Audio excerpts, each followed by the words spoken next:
Karoline Leavitt walked into the Mayo Clinic in Rochester, Minnesota, expecting the world-class care the hospital was famous for, only to be told, "We won't treat you here, not because of your health, but because of who you are."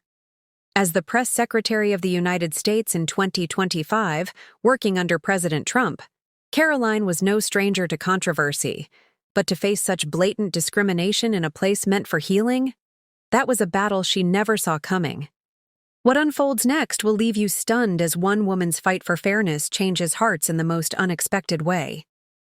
Karoline had booked her appointment online, a simple checkup to ensure everything was in order amidst her demanding role in the White House. The system had accepted her booking without a hitch, and she had the confirmation email on her phone, ready to present. She approached the reception desk, where a man in his late 30s sat, his badge reading, "Michael Receptionist." His eyes flicked up to meet hers, and for a brief moment, a flicker of recognition crossed his face. "Good morning," Karoline said, her tone professional but warm. "I'm here for my appointment with Dr. Richard Bennett. It's at 10 a.m. I booked it online." Michael's fingers hesitated over the keyboard. He glanced at the screen, then back at Karoline, his expression tightening. I'm sorry, ma'am," he said, his voice clipped. "Dr. Bennett won't be able to see you today. He's had an emergency come up. You'll need to reschedule." Karoline raised an eyebrow, sensing something off in his tone. "An emergency?" she repeated, her voice steady. "That's unfortunate. Do you know when he might be available again?"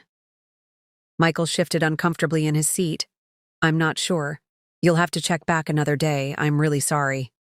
Karoline nodded slowly, though her instincts told her there was more to this story. "All right," she said, slipping her phone back into her purse. "I'll reschedule, thank you." She turned to leave, her heels clicking against the floor as she made her way toward the exit. But just as she reached the glass doors, a woman's voice caught her attention.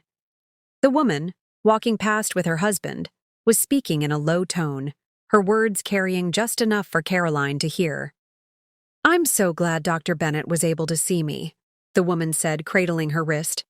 "It's just a minor sprain, but he was so thorough. I feel much better now." Karoline froze. Dr. Bennett? The same Dr. Bennett who was supposedly unavailable due to an emergency? Her mind raced as she pieced it together. She turned on her heel and marched back to the reception desk, her expression now a mix of determination and frustration. Michael looked up, and his eyes widened as he saw her approaching again. "Excuse me," Karoline said, her voice firm but controlled. "I couldn't help but overhear a patient mention that Dr. Bennett just saw her for a checkup. You told me he had an emergency and couldn't see me today. I have an appointment with him, and I'd like to know why you lied to me." Michael's face flushed, and his mouth opened and closed as he struggled to find words. I didn't lie," he stammered. "I must have been mistaken. But I'm sure the doctor is too busy to see you now." Before Karoline could respond, a new voice entered the conversation. A man in a wheelchair, accompanied by his teenage son, rolled up to the desk to check on his own appointment. The man, who appeared to be in his 50s, had a weathered face and a stern expression. As his eyes landed on Karoline, a look of disdain crossed his features. He leaned toward his son, whispering something into the boy's ear. The son, a lanky teenager with a scowl, nodded and shot Karoline a glare filled with hatred. Karoline caught the exchange, and her heart sank. She was no stranger to criticism in her role as press secretary, especially given her affiliation with President Trump, who had just begun his second term in 2025. But to see such open hostility in a hospital, of all places, was jarring. She could guess what the man had whispered. Something about her politics, her stance, the very things she stood for. Still, she wasn't here to speculate. She wanted answers. Turning her attention back to Michael, she pressed further. "I deserve to know the truth," she said, her voice rising slightly. "I have a confirmed appointment. Why are you refusing to let me see the doctor?" Michael's expression hardened, But before he could respond, a woman's voice called out from behind Karoline. "Ma'am, please come here. How can I help you?" Karoline turned to see a nurse approaching the desk. The nurse, a woman in her 40s with a clipboard in hand, had a brisk but polite tone. She hadn't yet seen Karoline's face, but she had clearly heard the heated exchange. Karoline stepped toward her, hoping for some clarity. "I have an appointment with Dr. Bennett," Karoline began, her tone measured. "But the receptionist here told me the doctor had an emergency and couldn't see me. Now I've learned that's not true, and I'd like to know why I'm being denied my appointment." The nurse's eyes finally met Karoline's, and her expression shifted instantly. Recognition flashed across her face, followed by a flicker of unease. She cut Karoline off mid-sentence. "I'm sorry, ma'am, but Dr. Bennett can't see any more patients today," she said quickly. "That's why I came out here, to tell the receptionist to stop registering new patients." Karoline's gaze narrowed. "That's interesting," she said, her voice laced with skepticism. "Because your receptionist told me the doctor was on leave today. So which is it? And more importantly, why are you all going to such lengths to prevent me from getting my checkup? I booked this appointment through your online system, and it was confirmed." The nurse's face tightened, and she hesitated for a moment. Her gestures betrayed her discomfort. She glanced toward the hallway leading to the examination rooms, clearly considering her next move. Without a word, she turned and hurried down the hall, presumably to speak with the doctor.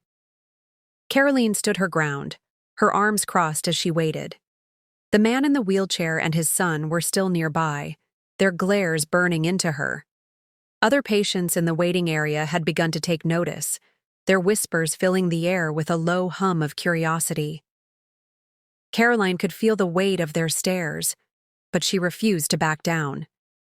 She needed to clear the doubts, not just for herself, but for everyone in this hospital who might be caught in the same web of prejudice. A few moments later, the nurse returned, but this time, she wasn't alone.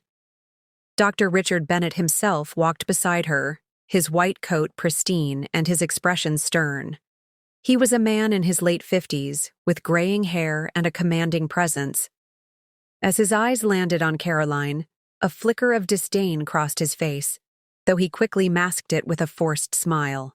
"Ms. Leavitt," Dr. Bennett said, his tone clipped. "I'm sorry, but I've had an emergency come up. I can't do any more checkups today. You'll need to find another doctor." Karoline wasn't buying it. She had seen through the lies already, and the doctor's excuse only confirmed her suspicions. "That's not what I've been hearing," she said, her voice steady. "Patients have been seen by you just moments ago. Your receptionist lied to me, your nurse gave me a different story, and now you're telling me yet another version of events. I'd like to know the real reason I'm being denied treatment." Dr. Bennett's jaw tightened, but he waved a hand dismissively.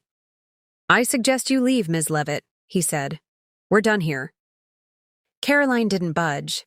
Instead, she walked over to a chair in the waiting area and sat down, her posture calm but resolute. "I'll wait," she said simply. "If you're truly leaving for an emergency, I'll see you go." The doctor's eyes narrowed, but he turned and disappeared down the hallway with the nurse in tow. Karoline sat patiently, her mind racing. She knew the doctor wasn't going anywhere, not with patients still waiting to be seen. And sure enough, a few minutes later, her instincts proved correct. Dr. Bennett stormed back into the waiting area, his face red with frustration. He stopped in front of Karoline, his voice low but filled with anger. "Ms. Leavitt, this hospital cannot give you treatment," he said. "Your appointment is canceled. Now, you better go." Karoline stood, her expression unwavering. "I want to know why," she said, her voice cutting through the tension in the room. "You owe me an explanation. Why are you doing this to me?" The doctor's composure slipped, and he leaned in closer, his voice dropping to a harsh whisper. "I don't want any confrontation here," he said. "But the simple fact is, we will not provide you with services. You and your kind, working for Trump, pushing his agenda, It's everything I stand against. I won't treat someone who supports that man and what he represents." The words hit Karoline like a slap, but she didn't flinch. She had suspected as much, but hearing it spoken so openly, in a place meant for care and healing, ignited a fire within her. The waiting area had gone silent. The other patients, the receptionist, the nurse, and even the security staff nearby, all watching the exchange with bated breath. Karoline took a deep breath, her voice steady but powerful as she responded. "Dr. Bennett," she began, "I came here for a simple checkup, just like any other patient. I booked my appointment through your system, and I expected to be treated with the same respect and professionalism as everyone else. But instead, I've been lied to, dismissed, and now openly discriminated against because of my political affiliations. Let me make one thing clear. My role as press secretary, my support for President Trump, and my belief in making America great again do not strip me of my right to health care. They do not make me less human, less deserving of care, or less worthy of respect." She paused, her gaze sweeping the room, taking in the faces of the patients, the staff, and the man in the wheelchair who had glared at her earlier. "I understand that politics can divide us," she continued. "I understand that not everyone agrees with the president's vision or my role in supporting it. But a hospital is supposed to be a place of healing, not judgment. When you let your biases dictate who you treat, you're not just failing me. You're failing every patient who walks through these doors. You're failing the very oath you took as a doctor to do no harm." The room was silent, the weight of her words hanging in the air. Dr. Bennett's face twisted with a mix of anger and shame, but he didn't interrupt. Karoline pressed on, her voice rising with conviction. "I stand for a stronger America," she said. "I stand for policies that put our citizens first, that protect our values, and that ensure every single person has the opportunity to thrive. If that's something you can't accept, then that's your burden to bear, not mine. But I will not be turned away because of your prejudice, and I will not let this moment pass without holding you accountable, not just to me, but to every person here who deserves better." She turned to the other patients, her voice softening but no less powerful. "If this hospital can deny me treatment because of my beliefs, what's to stop them from doing the same to you? Because of your faith, your background, your choices? We are better than this. America is better than this." The silence that followed was deafening. The man in the wheelchair shifted uncomfortably, his son looking down at the floor. Michael, the receptionist, stared at his desk, unable to meet Karoline's gaze. The nurse clutched her clipboard, her eyes wide with uncertainty.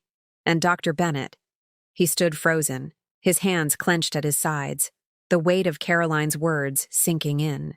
Finally he spoke, his voice barely above a whisper.